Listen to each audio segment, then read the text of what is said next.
You're listening to Becoming CEO, where we share our journeys as solo founders to becoming the CEO of seven-figure businesses. And these are our behind-the-scenes conversations as we figure it out, and these are things that most people just aren't sharing. Why do you keep breaking things, Greg? Well, I'm trying not to. I'm trying to be patient, which sucks because I have to watch things break and or not work, which sucks. So this is your topic. Why don't you cue it up? I got tons to say, but cue it up for us. Yeah. So kind of the thought for this is actually I saw a quote. I'm blanking on who wrote it on Twitter, but not to bring Twitter up, but they said, most businesses starve from indigestion, not starvation, or most businesses die from indigestion, not starvation. And the original quote, I forget who wrote that, is from a book, and I had to go look it up, and the whole thing was basically chasing shiny objects, constantly changing direction to try the next thing. Puts so much in your system that it actually, you die of indigestion. And so it reminded me of another quote from this guy, Alex Charfen, who said, mature business owners don't change direction at the drop of a dime. Immature business owners are constantly changing direction. And as I've grown a team, and the team continues to grow, I've realized that when we put something in place, you have to let it play out long enough to know if it's working. And that sometimes means watching things not go your way or still kind of experience some discomfort while being patient to let the thing play out before you make your next move. Because if you're always changing stuff, you'll never actually know what's working. And I feel like that is really difficult. So, I guess the rub here is when you're a solo and you're doing everything, or you're like a very small team and you're still doing everything, the feedback loop on whether things are working or not working is a lot tighter. Yes. Whereas when you have a team, the feedback loop is longer. Why is that? Why is the feedback loop longer? What do you think? Well, I think part of it is, we talk about becoming a leader, which means you have to put people on your team in a position to obviously do the work, and sometimes maybe make a mistake. And if you're always coming in to correct before that mistake can happen, you're not actually building this person to help you in the long term. You're just kind of like a Band-Aid. So the real strength is when you build your team up to be able to handle certain things and make these decisions and execute on the vision. So you have to let them actually do it. And sometimes that will take more time than if you were to do it yourself. And so you have to kind of be able to delay the gratification that might come from you just knocking it out real quick because you already know what you would do, you know how to do it, you've done it before. But if you truly want this person to grow and be able to remove you from that aspect of the business, which if you're trying to do that, you have to be patient and let that person go through it and be there to support them and maybe not give them all the answers, thus maybe watch them trip or watch them do it, maybe not exactly the way you were going to do it, but see if it still works because maybe they can do it better or differently and still get the same result. And I think that's where it comes from. It's you have to be able to delay that gratification. And sometimes, hey, the car is steering into the oncoming traffic. Better pull that back, versus, obviously you don't want them to crash the car. But finding that line, I think, is hard. And I think what's also hard is knowing when the car is veering off the track. Because when you're in the weeds, let's take a simple example. Let's take sales as an example. Mm-hmm. When I was selling, when you were selling, and we got faced with objections, or we were getting, hit with certain obstacles on calls, and sales were stalling, or our follow-ups were dragging. We intuitively knew what was going on because we were experiencing it, and we knew what to fix. And it wasn't always a rational, I must do X, Y, and Z. We just did it instinctively, right? Yes. And then, you have a sales team now, and when they have the same issues, you're not on the calls. You're not listening. You're not there. Mm-hmm. And so you don't know what's going on apart from what they tell you. Mm-hmm. And So the feedback is getting filtered through your people, Yes. right? It's not like pure. It's filtered. It's tainted through their perspective, their worldview, their lens, their desire to protect their job, their desire to make excuses for themselves, all these things, right? Oh. And that just delays the feedback loop because, I mean, I don't know if you find this to be the case, but like probably the hardest part of my job and the thing I struggle with the most is to find out what's actually going on, like the truth. Yeah. And I mean, not to point out sales specifically, but I actually think sales is even harder in that regard because you can go, and I have listened to, the call recordings of our, advisors on these calls. And, when you listen to them as a team, sometimes you can see things in the replay that in that moment you missed. Mm-hmm. And so like, it's difficult on the sales side because it's like, hey, I wouldn't have done that right there. And it's like, well, I might have in that moment possibly responded the exact same way, totally. Because, you can't be inside their head and like they don't have necessarily, they'll never have really the exact same instincts as you. And so there's kind of, hey, they were hearing one thing, you heard something different. They were in the moment when you heard it knowing the context of the deal didn't close. And so like, how does that change your interpretation of the event, And so it's, you're watching the replay. It's like, hey, next time this happens, here's how I would probably approach that. You can't go back and change that moment, nor can I necessarily say that this is how I would have responded when that prospect said X, Y, Z in this moment. So I think that one's even harder, but I think where I feel it right now is, I don't know if we talked about this specifically, but like we have kind of coming into this year had shifted some of our acquisition funnel efforts to kind of more of a group strategy that is pretty popular. And, there's a lot of moving pieces and it's like, okay, like we made this move. A lot of things have now moved to, complement this strategy. We're seeing hints of it working. It's not necessarily, we're not fully executing it perfectly yet. And, we clearly see areas where we can improve, but it's like, 2 years ago, it'd been like, F this strategy, I'm out, I'm going back to what was working. Whereas like, that's not, now I feel like I'm smart enough to know, like, I got to let this play out a little longer. Yes, it stinks. Yes, February, was not where we want it to be, but like, I can't be looking back at February anymore. Like we got to be looking forward at March and making sure that the things that we're doing are teeing us up for a good March and a good April and, so on and so forth. And that requires some patience and letting some things play out that it's like, you already know it's uncomfortable and you're allowing it to be uncomfortable. That's like the difficult piece. We're in the exact same boat. February, we made a bunch of changes to our funnels, different changes than yours, but changes nonetheless, right? Mm-hmm. Different ads, different offers. We got really aggressive about building out our appointment setting team. And, and the funny thing is like, no matter how much we talk about this or think about it, I still in the moment think that everything's going to be immediate. my expectations are still like, oh yeah, it's going to work this month. We're going to do it this month and it's going to work this month. And in retrospect, I'm like, well, that was kind of dumb, but I still have that expectation every single month we do something.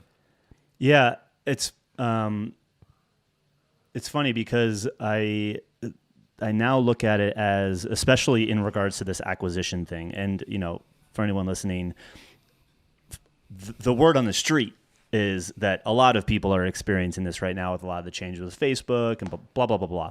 Like, yes, I know that there's things we could personally be doing better, but there's also clearly a lot of our peers are experiencing similar obstacles. And we know this because of the peer groups that we're in, masterminds we're in, service providers that we work with that are also behind the scenes of other clients. So it's like you see that. And it reminded me of, not to name drop, but like I was having dinner with Alex Hormozy and Layla Hormozy, and she asked a question to the table.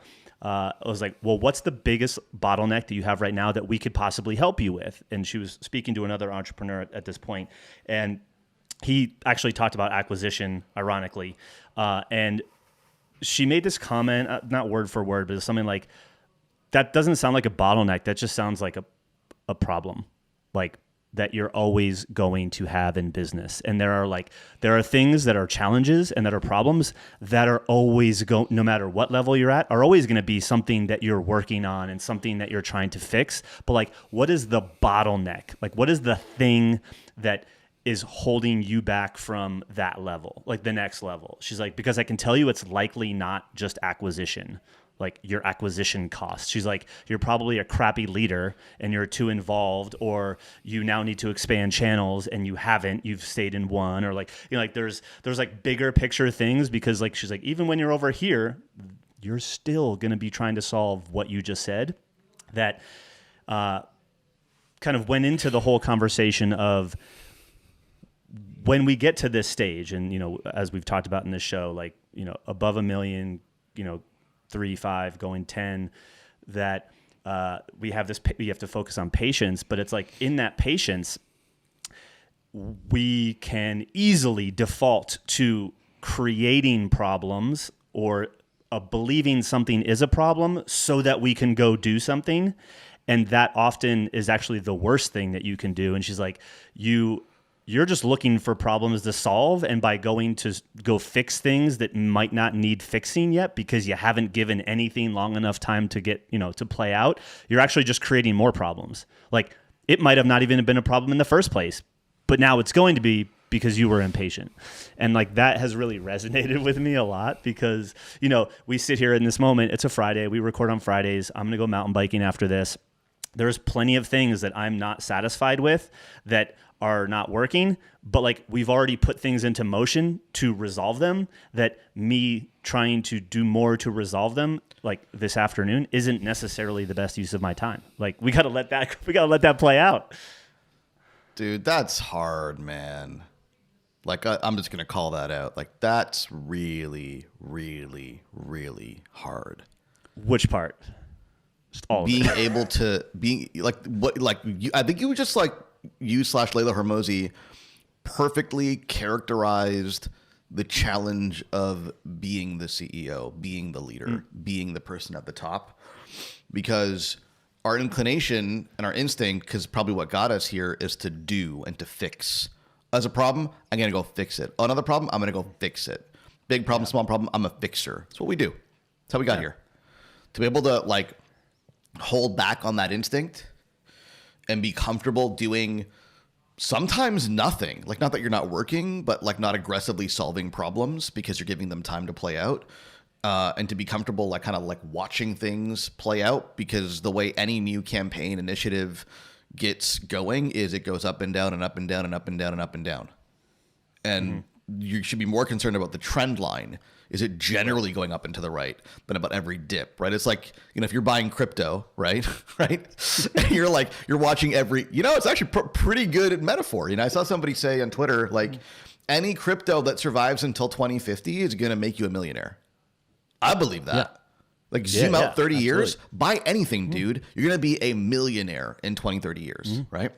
But if you're watching every dip in the graph and freaking out about it and then selling stuff, like, that's just a world of pain that you've signed up for, and you'll be no further ahead financially.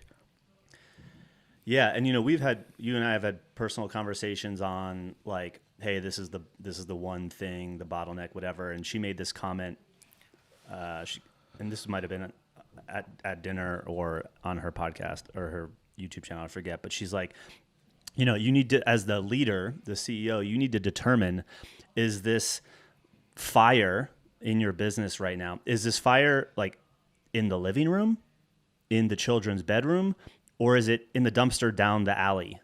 Because if it's in the dumpster down the alley, like, let that shit burn. Like there are certain things that you have to let burn. It could be, and you've talked about this before, like, you can't solve two problems at the exact same time. They're like, you kind of have to let one thing, quote unquote, be, you know, not exactly where you want it to be while you get the other one dialed. And so it's like looking at the severity of the problem too, you know, like, okay, are we all going to die if this thing keeps happening? Or is it really just something that's down the street that I can let burn and it's not really going to hurt us long term. And being able to suss that out. I'm trying to land the metaphor here, and I like it. What's an example of a fire in the dumpster down the street? Like what's a good example there? Not prepared for that one, but I mean, all right. So, like, this might not be a good comparison, but to me, maybe like lead costs, have gone up, but some other numbers are still okay. You've already put things in motion to resolve that issue, yet currently it's still burning and hurts currently, but the solution is in motion. You got to let it play out. Like, if you run down the street and start blasting it with, another solution, aka like a fire extinguisher, like you might mess something up that was already in motion, right? Like maybe you had already called the fire department and they're coming, they're going to take care of it, but they're going to be there in 20 minutes, not the 3 minutes it's going to take you to get down the alley. I got a couple of versus the one that's in the living room is like, we're going to be out of business if this continues like tomorrow. Yeah. Yeah, no, I love that metaphor. I got a couple of examples that hit home for me. So one is, I think it was a couple of days ago, I logged into Stripe and I saw that there's a chargeback, which like never happens, right? Like knock on wood. Like, I mean, I could count the number of chargebacks that we've had in our entire business on one hand, right? Yeah. It's super rare. So it's and the team's going to handle it. And quick side note, I know plenty of people that cannot say that. So just. Oh, 100%. Yeah, we know it. We know it. And so, like there's an emotional reaction that could take place there, right? What happened? How could they do this? What went wrong? Why are they unhappy? Yada, yada, yada, yada. They're gone. Okay. They're gone. Like there's no saving this client. The money in the grand scheme of things is not important. Like that emotional reaction to me is like, that's the dumpster down the street, let it go. It's Perfect not example. worth the heartache, right? Yep. Or the aggravation to try to rectify that situation. Let it go, move on, be better, right? Yeah. Another example, I think this is something I've been dealing with personally last couple of months, I'd say is, when you're dealing with something like, in our case, lead costs, right? Like a lot of things going on right now that are impacting lead costs, right? And marketing costs overall. And we're doing the things, you've got the group, I've got the funnels we're working on. Like we're doing things to mitigate and to address it. And these things take time. Okay. So my attitude has been, this has been easier said than done, right? Like I struggle with this. Instead of like throwing a million things at lead cost, which is arguably going to be detrimental because you can't do a million things at once, right? You have to put a test out into the market, observe the effects of it, like you're saying, patience, right? And then which usually even takes 3 days to experience that, and then make decisions based on the data, right? So like there's a limit to how much effort we can put forth to address the lead problem, right? What I can do though is solidify and fortify my cash reserves.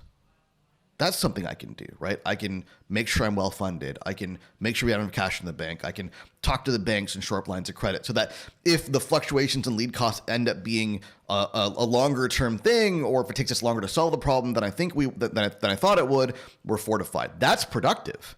Throwing more stuff at the lead problem after a certain point, not productive. Hedging and making sure your business is safe and stable while you navigate those turbulent waters, that's productive. Yeah, that's good. Good pathway right there.